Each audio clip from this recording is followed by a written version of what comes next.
it's Jennifer here from Belladonna's Botanicals, and today I want to talk about something because I have gotten some confusing questions about this over the years, and this has to do with Four Thieves Vinegar, and this is our Four Thieves Vinegar.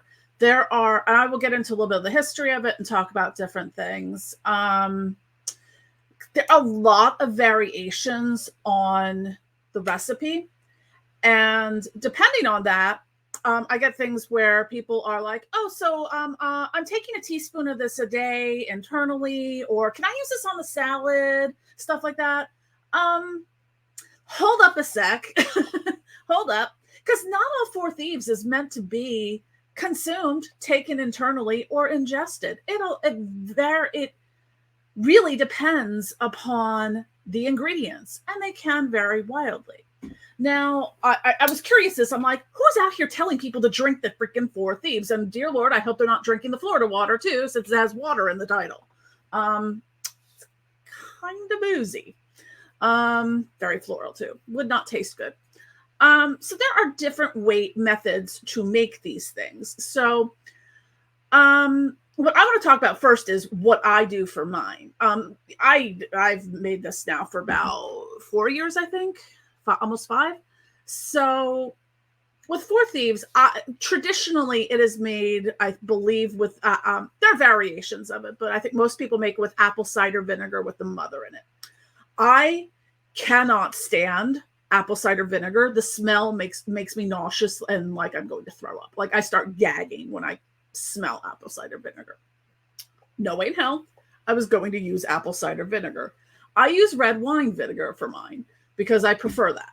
You can also use white wine vinegar. Any vinegar that you have access to, you can use in this. Most people do apple cider, but that's the thing. So I really want to talk about the uses of this, because the wellness idiots out there are the ones telling you to put Four Thieves Vinegar on your freaking salad or use it as a wellness tonic.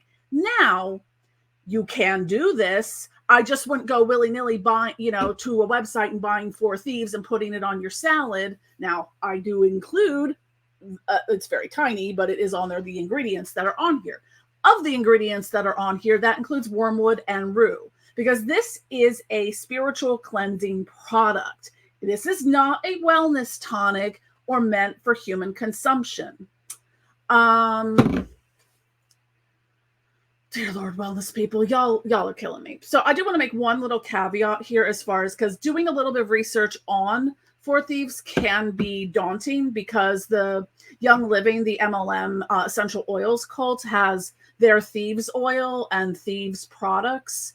Similar, but not the same. I mean, it's all essential oil based. It's their proprietary blend and whatnot, but it's not the same as the traditional, kind of folk magic witchcraft thing. And I can't speak for every tradition, because I know there's some that are out there that I was reading something recently. It might have been in like the Appalachian folk magic / rootwork / hoodoo, stuff like that, where people, it was a very, very common for people to do a yearly or seasonally like turpentine cleanse to, remove parasites and any kind of that kind of stuff, or intestinal parasites and worms from your system. So I would not do this. I went to art school, accidentally drank the paint water quite a few times, and but again, also on the ick factor, this probably does not taste very good.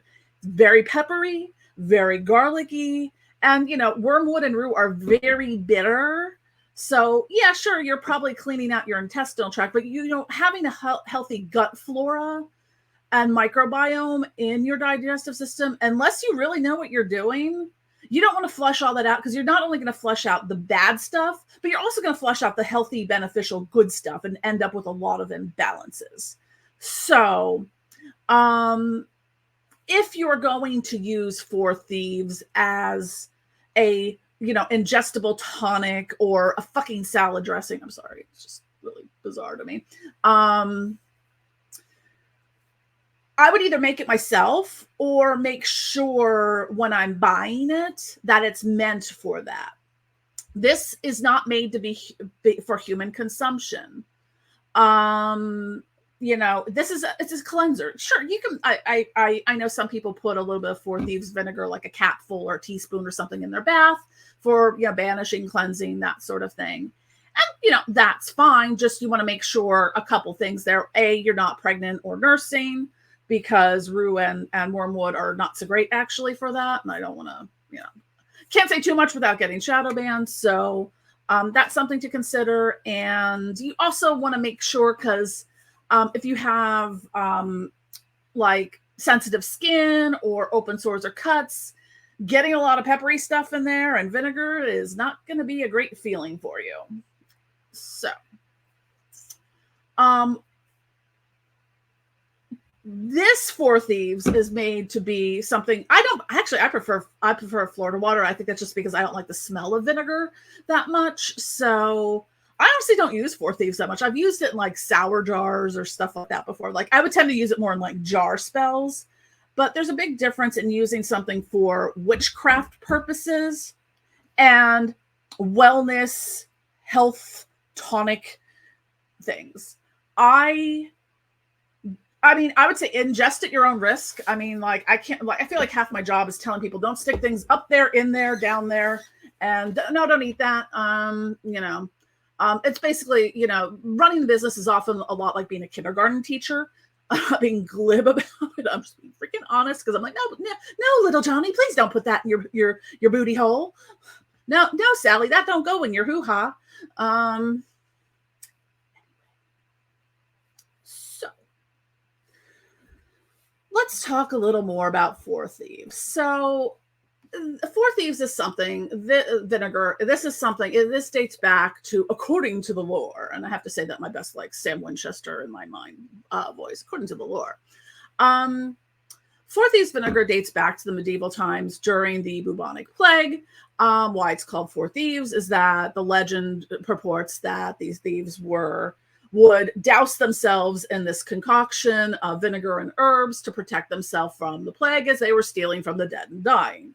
And they found that, hey, look, you're not dead from doing this, so this must, be something protective and may have some benefit in protecting you from the bubonic plague back then. I don't know what.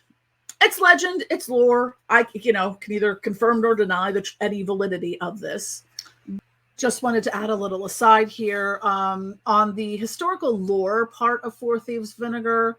Some sources say that they did ingest it, but I'm going to make the caveat here that just because they may have ingested it in the Middle Ages, like hundreds and hundreds of years ago, doesn't mean we should be doing it now. This would be the same thing as going, well, I have a headache, I recommend a course of leeches. And instead of grabbing the Tylenol, you grab a jar of leeches and put them on your head. Medical knowledge and safety were not the same as they were in the Middle Ages as they are today. So that's something you need to take into consideration when it comes to things, traditions, and breaking from traditions, is that sometimes you need to break from things for safety reasons. If you are allergic to something, don't freaking ingest it because a tradition says so. It's not a fucking law. No one is going to arrest you. You're not going to, piss off your ancestors and be cursed into, living the life of a snail that got run over on the highway. So, and I get superstition. It weighs heavily into a lot of things, but it is okay to break from tradition when necessary. And if it involves anything for health, medical, mental health reasons, doubly so, and F the traditions there. You have to take care of yourself. And I don't think, because you use red wine vinegar versus apple cider vinegar, or you use it topically versus putting on your salad or whatever, that it's going to change what you are trying to accomplish with it. So again, magical solution, not a salad dressing, not a health tonic. So consider your sources when you do read things, especially historically. This is the same type of thing when it comes to witches' flying ointments, where according to the historical lore, witches took what I'm going to assume is wooden broom handles from their brooms, coated that with the lard and toxic herb-based flying ointment and popped it up their hoo-ha to ride to the Sabbath. I don't think that's true. And also, I would not recommend doing that because that's not a place you want splinters. And also, ew, unhygienic. You don't know what is absorbed into your damn broom handle. So you have to use just a modicum of intelligence and discernment when you are looking at things from a historical perspective, use, or tradition, that sometimes people did not know any better or know what they were doing.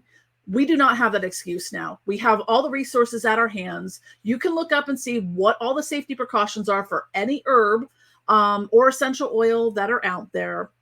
And not everything is meant to be consumed, ingested, and used internally. Let's just leave it there. So, over the years, a lot of people use Thieves Vinegar for, ritual purposes. I mean, for me, I think it is something that's great for banishing negativity, negative spirits, negative spirit attachments, negative entities. You can use it in healing spells and rituals. You can use it in protection spells and any type of banishing, as I mentioned. Like I mentioned, I've used it in jar spells. So what I would do with that, if I was like trying to banish something, maybe I would do it, do the jar spell and then, kind of get rid of it. That's kind of how I use it. I'd probably mix it with other stuff too. I actually haven't used it in a while. I make a lot of things, So yeah, so in mine, at present, I use the red wine vinegar as a base. There's peppermint leaves, rosemary, garden sage, cinnamon, lavender flowers, clove buds, garlic, bay leaves, thyme, black pepper, cayenne pepper, chili peppers, wormwood, and rue. So I said very peppery. I can't imagine this is going to taste very good. And hats off to you if you're chugging the shit. But with the important thing to note with this, and same thing with Florida water, and I will probably make a video talking about Florida water at some point in time as well, because I realized one of the things as a product creator, there's not a whole lot of information out there, good information out there on these products. Like, how is this used? How, what is the history of it? How, what tradition did this come from originally? That sort of thing. You can dig and find some things, but, just to have that, because a lot of times I have people buy things like, okay, well, how do I use this now? I'm like, why did you buy something you that's a mystery to me. I don't know if it's just one of those things that, wouldn't occur to me in my human file, my missing human files to be like, okay, I bought a candle. How do I use it? I'd probably Google it or look up a YouTube video, because that's what I did when I was like, who's out there telling people to drink the freaking Thieves Vinegar? Wellness idiots. It might be common in other traditions, and I don't want to besmirch that. I just couldn't find anything, without doing a week's worth of research on it. I found plenty of ways to make Thieves Vinegar, and various blog posts, most of which were from wellness communities, on using it as a tonic. Now, if you're going to use it as a tonic, you would probably exclude all the pepper and or maybe minimize it a little bit more. And you would want to take the wormwood and rue out of it as well. Maybe not so much a strong garlic. You can. I mean, some of it is going to be, I'm just looking at a recipe here where it's like, they use apple cider vinegar, garlic, rosemary, juniper berries, thyme, lavender, sage, bay leaf, and peppercorns. So if you're using that is perfectly fine to, if you want to make a Four Thieves salad dressing, knock yourself out. You want to take that as a health tonic, knock yourself out. This is not that. And some of it is for, you have to be careful with FDA regulations and things that are meant to be consumed as a food item. because there's a lot more regulations on there, and you can get yourself in a lot of trouble. If I'm selling this as a salad dressing and, you know, there's nothing in this that and hasn't been tested, hasn't gone through all the FDA stuff, I can end up in a lot of trouble. Because I remember there being some TikTok internet drama about the pink sauce lady or whatever. I forget the whole story, but, you know, yeah, that was a mess. But if you want to get an idea of what can potentially happen when you are, you know, a little independence, you know, independent business owner, small business, individual, whatever, making things for human consumption without going through the necessary testing and processes to do so. You know, I do make tinctures and stuff, but that is not a food item, nor is it a medicine. So it kind of slips a little bit under the radar. But there's a lot, to get back on topic, there's a lot of variations to the ingredients with Four Thieves. And I think if you are making it as a health tonic, you're probably going to prepare it in that way to be consumed. This is very, even just, I mean, it's got a very, I mean, it smells good, but it smells kind of like, I don't know what I'm picking up in it, but yeah, it's pungent. I mean, it's very peppery. It's very spicy. It's got a lot of garlic in it. Got a lot of, you know, mostly my concern with people ingesting this is the wormwood and rue in it, because you don't want to do that for a number of reasons. And I should have pulled up off the top of my head. So with wormwood and rue, now wormwood is something, it's not one that's overly consumed. Like, I don't use it. I don't believe I use it in any of my tinctures. It's so bitter. Like, I can't even stand the smell of it when I'm using it. It's so bitter, and the particulate makes me sneeze and cough, and it's just, but there's two things to consider with wormwood. I mean, it does have a lot of very powerful magical properties, which is why it's used heavily in a lot of witchcraft. It was, however, illegal in the United States for a significant portion of my life, because we couldn't get absinthe here, which was something that's made with wormwood in it. So what's the thing with wormwood? Wormwood, number one, is a very powerful vermifuge. And what does that mean? That's going to clear out the intestinal worms and parasites very well. It's called wormwood because it gets rid of the worms. That's one thing to consider, because again, we're talking about your healthy gut biome here. You don't want to be creating imbalances or, you know, getting rid of the good stuff with the bad stuff, because that can be equally problematic. What you also need to consider about wormwood is that it contains a highly psychoactive product called thujone. That is why it was used in a lot of entheogenic and witchcraft products. Because of the chemical composition in wormwood, it also is a very powerful, how do I put this and not get shadow banned? If you have something growing in your body that takes 9 months to germinate and you don't want that, maybe, wormwood, amongst other things, are a particular class of herbs that can evacuate your body system if you are someone carrying that host entity. I'll put a sidebar here that it is really, really, really a gigantic pain in the ass to have to try to talk around bot censorship and getting shadow banned and try to say something without saying it. So if you get what I am talking about, is that those herbs were used in concoctions to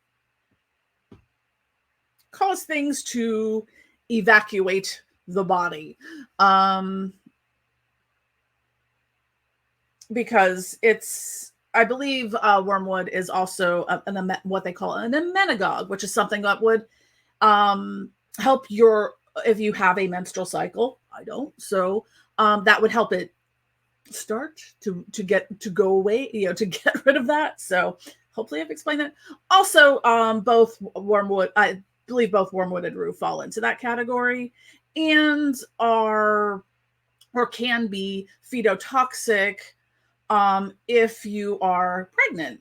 So you don't want to cause birth defects to or any impact on the developing fetus. So that's why you wouldn't want to consume things with those in it. And I am very safety conscious. I try to educate as best as I can on these things because I know not everyone is on the same page. Because I mean, I had to look up this because I'm like, why are people drinking this? I have no idea. I've never heard that before. That seems to be the top cause. I can't speak for what's in other, traditions and whatnot because, hey, again, I'm just saying the way I make it is not for human consumption, not for any type of consumption. It's external use only. So you could use it in a bath, again, if your skin is fine and you are not pregnant and or nursing. So what else is it used for? I mean, most people, I think traditionally it's used as a cleanser, like people, because there's a lot of, I believe it's in maybe it's from the hoodoo traditions, the floor washes and things like that. A lot of people use Florida water. I mean, I prefer to use Florida water because I'd rather my stuff smell floral than like vinegar if I'm cleaning it. But, so you could take this, put, a tablespoon of it in water, use it to clean your ritual area, if you need a good spirit cleansing, you can use it for those purposes, for cleaning. You can use it in spells and stuff like that. That's what this is made for. Yeah, you can put it in a little bit in your bath. I would not put too much because of the pepper and the wormwood and the rue in it. So, that be what it is. You can make, again, with the cleaning part, you can also make a cleaning spray. I would just heavily dilute it. All the stuff we make, the Florida water and the Four Thieves, are both concentrate. So they are not, this is just all vinegar. The Florida water is like a 50-50 alcohol and distilled water blend, but apparently some people use this as a facial astringent. Again, I would not be using this as a facial astringent. If you want to use something that's a little more mild, because I got to tell you, putting some cayenne pepper and black pepper on your face is not going to be pleasant. So it's some of these things is using your common sense. And I know that is not something that is a luxury item for many people these days. See also why my job is a lot like being a kindergarten teacher some days. So this person goes into the wellness topic because it's good for keeping germs at bay. I don't know. I mean, I think if you made a different version of it specifically tailored to be a wellness tonic, not all Four Thieves, especially if you're going into a Botanica or a metaphysical store and buying the Four Thieves vinegar, please do not ingest. Unless it has a very clear-cut ingredient list and those ingredients are all safe to consume and it's prepared to consume, then don't consume it. This person says you can use it in food, like in salads, drizzled over roast vegetables, as a bread dip, or even splashed into water or tea. And I'm just like, ew. But you do you. I know. Again, something that's for consumption, not something that's for spiritual and magical purposes. I would not put this on a salad, and I don't recommend you do either. So, and it's good for keeping, like I said, with the negative energies. Now, typically the ones it seems like that are used in the tonics use fresh herbs, whereas this I'm using dry herbs for. Apple cider vinegar, white vinegar, white wine vinegar. You could probably use rice vinegar as well. I don't know what other types of vinegar there are off the top of my head. Probably, I would guess in the health tonic ones that they would be straining out any herb content. Now, if you see on the bottle, I include the herbs, and there's also a big, I don't know if you can see it here, but there's a big red pepper in the middle of it as well. So I have some of the herbs in here. Now, obviously, you could strain this out yourself, but Again, you would probably not want to have the herb residue in there. So that's a little bit of how, yeah, I'm just kind of looking at, I pulled up a whole bunch of windows to while I was researching. I mean, there's different methods for making Four Thieves. There's different ingredients. Most of them seem to have the core, you know, garden sage, rosemary, lavender, pepper, garlic, thyme, juniper. I've seen listed in some of them. I don't use juniper in mine. But yeah, they use juniper berries versus the juniper leaves, which are actually, juniper leaves are kind of stabby. So, I just wanted to make this video to kind of talk about this topic, especially with, there's so much bad information out there, or conflicting information, or information that doesn't take all of this into consideration, that there's a difference between a witchcraft product and a wellness, like health tonic product. It's kind of like if I made a tincture that's grain alcohol based and has herbs in it, it can have a wide array of herbal of actions to it. It could be purely metaphysical. This is like the tonic to, open your third eye, versus making a tincture that helps you sleep at night or is good for urinary tract health. They would be probably concocted in very different ways, because sometimes when you're using things, especially if they have some toxicity to it, you can use a very small amount of it. Like, yeah, this contains wormwood and rue, but it's maybe for the entire batch 0.1 ounces of them or something like that, off the top of my head. But so there's a lot of adjustments that need to be made, and the person you're buying it from really needs to know what they're doing, and you need to know what you're doing too. You need to assume your responsibility in this. If someone's telling you to consume this, you want to make sure that you are in a good health constitution for it. Make sure none of the ingredients conflict with any medications that you may be on. And there's a lot of them. There's a lot of things, especially essential oils, that can interact with certain medications. Did you know geranium essential oil can interact with diabetes medication? Did you know German chamomile essential oil can interact with certain high blood pressure medications? That's just off the top of my head.